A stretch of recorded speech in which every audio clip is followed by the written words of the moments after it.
Oke, Assalamualaikum warahmatullahi wabarakatuh. Salam jumpa kembali dalam video pembelajaran Bio Murni Libels. Biologi menyenangkan unik 15 Garut. Untuk video pembelajaran kali ini yang akan kita bahas bukan video pembelajarannya, tapi akan kita ungkapkan kesulitan yang dipahami oleh peserta didik, yang dialami oleh peserta didik. Dalam hal ini kesulitan untuk memahami materi keanekaragaman hayati, tingkat gen, dan tingkat spesies.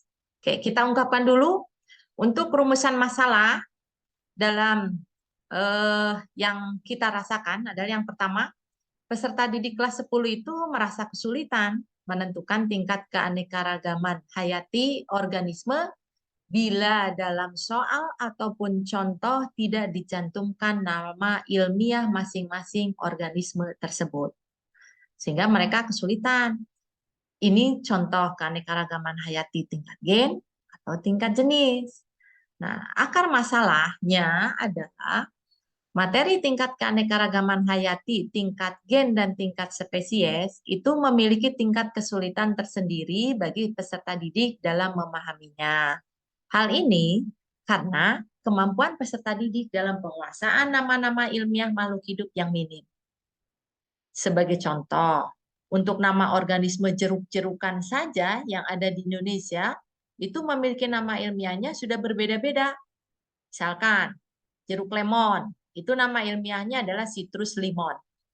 Kemudian jeruk nipis, Citrus aurantifolia.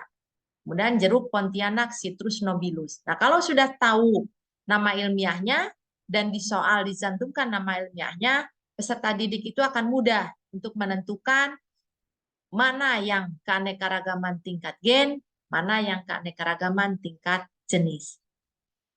Nah, alternatif solusi yang kita sarankan untuk memahami, membantu peserta didik dalam menentukan tingkat keanekaragaman organisme, maka kita sarankan untuk mencari dulu nama ilmiah masing-masing organisme tersebut.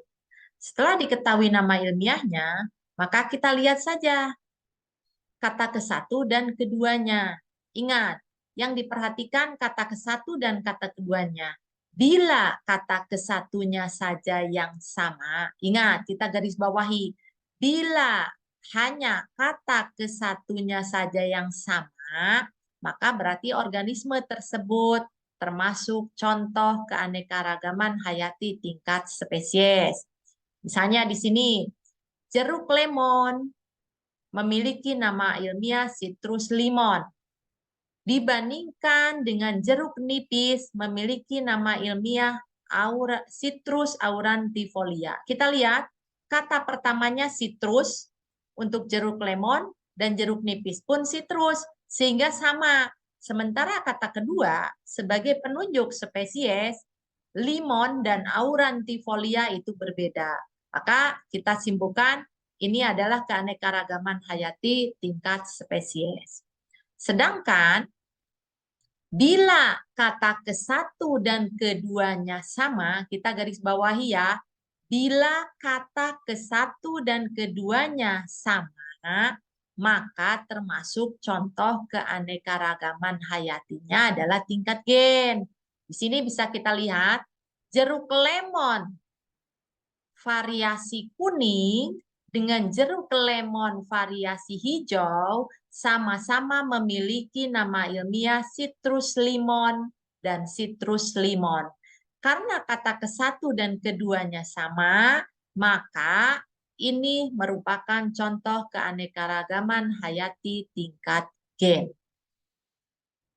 Bila sudah diketahui nama ilmiahnya, bagaimana cara mengetahuinya? Peserta didik juga mencoba menggambarkan variasi yang terbentuk dari masing-masing organisme tersebut yang dapat diamati. Kemudian dimasukkan dalam tabel yang sudah disediakan. Terus dibandingkan dengan organisme yang satu marga atau yang memiliki nama ilmiah depannya sama.